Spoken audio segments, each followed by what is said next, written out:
Америкийн нэгдсэн улсын олон улсын хөгжлийн агентлагийн санхүүжилтээр хөгжлийн шийдэл төрийн бус байгууллагын хэрэгжүүлж буй бизнесийн тогтвортой хөгжлийг сайжруулах, ил тод байдлыг нэмэгдүүлэх BEST хөтөлбөрийн зүгээс мал төхөөрөх үйлдвэрийн барилга байгууламжинд тавигдах шаардлагыг танилцуулж байна.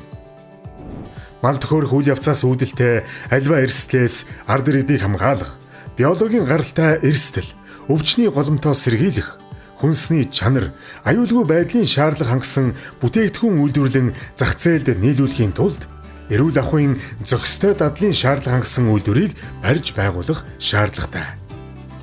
Хүнсний тухай хуулийн 11-3-т заасны дагуу хүнсний үйлдвэрлэл, үйлчлэгээний зориулттай барилга байгууламжийг шинээр барих, өргөтгөх ажлыг эрх бүхий байгууллагын хянан баталгаажуулсан зураг төслийн дагуу хийх ба хүнсний үйлдвэрийн барилга байгууламжинд тавих шаардлагыг тусгадаггүй, дагаж мөрддөггүй учраас энэхүү шаардлагыг та бүхэнд хүргэж байна.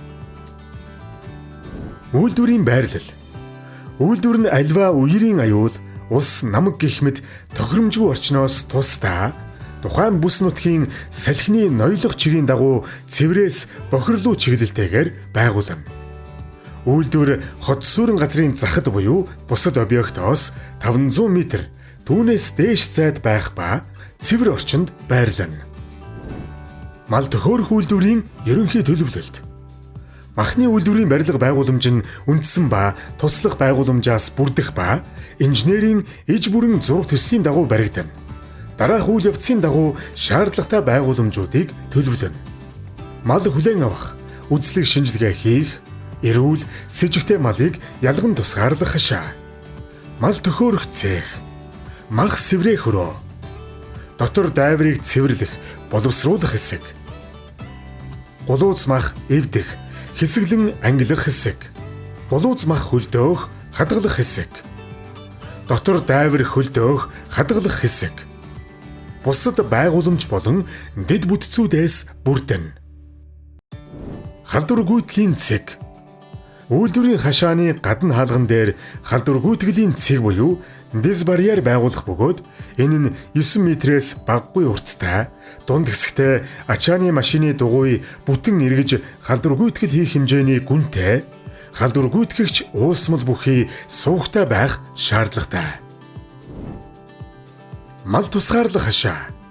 Мал хүлээн авах, сойх хашаа нь мал буулгах тавцан, мал эмнэлгийн үзлэг шалгалт хийх хоолой, сэжигтэй малыг тусгаарлах хашаатай байна. Мал сойх хашааг нэг бод малд дунджаар 3 м квадрат, бог малд 1.5 м квадрат талбай ногдохоор хийн. Хашааны хаалганы өргөн бод малын хувьд 1.7 м, бог малынх 1.9 м байхаар тооцож хийн. Мал услах онгоц бодод 90 см, богт 30 см өндөрт байрлах ба шаардлагатай үед тижээл өгөх боломжтой байна. Эс хүзүүвч. Энэ нь мал гэмтээхгүй, малд стресс өгөхгүй хоолой байх бөгөөд 60 градусаас дээш эргэлт үүсгэсэн эс хэлбэртэй малд харагдах орчныг хязгаарласан цементийн шалтаагаар хийн. Хоолойн өргөн нь бод малд 80 см, бог малд 60 см байна. Мал төхөөрөх, ангилын савлах үйлдвэрт тавигдах шаардлага. Үйлдвэр нь төхөөрөх хэсэг, сэврээх, ангилын савлах хэсэг, хадгалах, хөлдөөх хэсэг. Үйлдвэрийн дотоод нэгж хэсгүүд нь үндсэн үйл ажиллагаа явуулахад хангалттай зай талбайтай, тоног төхөөрөмжүүдийг технологийн зөв урсгалын дагуу суйрлуулсан. Үйлдвэрийн дамжлагуудад эрүүл ахуйн хяналт хийх боломжтойгоор төлөвлөж, зохион байгуулагдсан. HACCP системийн өгтвөр нөхцөлийн шаардлагыг бүрэн хангасан байна. Үйлдвэрийн технологийн шат дамжлагын урсгал нь мал, эсвэл түүхийд хүлээн авах, эцсийн бүтээгдэхүүнийг тээвэрлэлтэнд шилжүүлэх хүртэл нэг чиглэлтэй харилцсан огтлолцохгүй байхаар төлөвлөсөн байна. Нийтлэг шаардлага. Мал төхөөрөх хэсгийн ханын өндөр 6 м, бог малынх 4 м-ээс багагүй байх. Цэвэр болон бохир хэсгийн үйл ажиллагааг тусгаарлах нөхцөлийг бүрдүүлэн тэмдэглэгээ хийсэн байна. Цэвэр болон бохир хэсгийн ажилчид хоорондоо холилдохгүй тусгаарлах нөхцөлийг бүрдүүлсэн байна. Бүтээгдэхүүн нь бохироос цэвэрлүү, ажилчид нь цэврээс бохир руу чиглэлтэй байна. Мал төхөөрөх явцад гарах дагалдах түүхийдийг боловсруулах тусдаа өрөө, цэхтэй, зөөвөрлөх чиглэл давхцахгүй байна.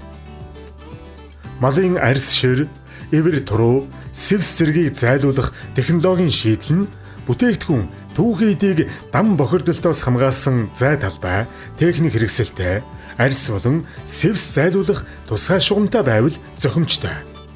Гулууз мах сэврэх, гүн хөлдөөх, хадгалах хэсэг нь дотор эрхтэн дайвар түүхийд хөргөх, гүн хөлдөөх, хадгалах хэсгээс тустай байна. Малын толгойн үзлэг хийх зориултын талбай, гэрэлтүүлэг, тоног хэрэгсэлтэй, толгойг угааж цэвэрлэх төхөөрөмжөөр хангагдсан байна. Мал эмнэлгийн нэг жим байр лабораторитой байх ба байхгүй тохиолдолд итгэмжлэгдсэн лабораторитой гэрээ хийж шинжилгээг хийлгдэг байх. Барилгын материал, хийц, дизайн, эрүүл ахуйн шаардлага. Үйлдвэрийн тоноглол, материал, хийц, дизайн, GMP шаардлагыг хангах үйс зэвэрдэггүй цайвар өнгөөр дараах байдлаар хийгдэнэ. Үйлдвэрийн шалан ус нэвтэрдэггүй, цэвэрлэх, халдварг үүжүүлэхэд тохиромжтой, зай завсаргүй, нягт хийгдсэн, ус чөлөөтэй урсан бохир ус зайлуулах хоолой руу орж байхаар төлөвлөнө. Шалан гол хэсэг рүү метр тутамдаа 1.6 см налуутай. Шалны талбай нь 371.6 см квадрат тутамд бохир ус цуглуулах трап, шүүрэн хаалттай. МНС 5975 бохир усан дах өөх тос барих төхөөрөмж, техникийн ерөнхий шаардлага стандартыг хангасан тос баригчийг суйрлуулсан байх шаардлагатай. Барилгын хан болон шалан булан нүх сүвгүй сайтар битүүмжилсэн цэвэрлэгээг хэлбэршүүлэх, усны урсах хурдыг нэмэх зорилгоор хан, тааз, шалны уулзуурыг 45-аас 60 хэмийн налуутаагаар хийсэн байх шаардлагатай. Тааз нь мөөгөнцөр, хөгц ургаж үржихгүй, будаг шохойн хуурч унахгүй, цэвэрлэхэд хялбар, гүлгөр, сэндвич хавтан, эсвэл нэмгэн төмөр хийцтэй байна. Гадна цонх, салхивч нь шавж, мэрэгч нэвтрхээс хамгаалсан тоос орж хуримтлагдахгүй, цонхны давцанг тавиур болгон ашиглах боломжгүй байдлаар налуу хийсэн байна. Цонхны булан нь эвдрэл болон бохирдол, ус хуримтлагаас сэргийлж 45 хэмийн налуу байна. Үйлдвэрийн ажилчдаас бусад хүмүүсийг оруулахгүй галерей хэсгээс харуулах боломжтой байвал их сайн. Үйлдвэр нь байгалийн болон зохиомл гэрэлтүүлэгтэй байх бөгөөд хяналтын бүх цэгүүдэд 540 люкс, технологийн дамжилгуудад 220-оос 350 люкс, бусад газруудад 110-аас 220 люкс байна.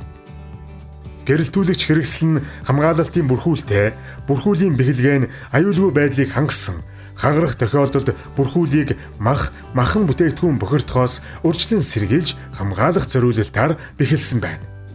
Мал төхөөрөх хэсгийн ажлын байрны агаарын урсгалын хурд дулааны улиралд 1.5-аас 1 м/сек. Мах ангилан шулж савлах хэсгийн агаарын хурд 1.2 м/сек. Махан бүтээгдэхүүн хөргөх хэсгийн агаарын хурд 175-аас 1.5 м/сек. Махан бүтээгдэхүүн хөлдөөх хэсгийн агаарын хурд 2-оос 5 м/сек. Харин хүйтний улиралд 1.2-оос 3 м/сек тус байхаар тохируулсан байна. Эдгээр шаардлага заалтуудыг хангасан үйлдвэрийн төлөвлөлтийг ханган ажиллахыг уриалж байна.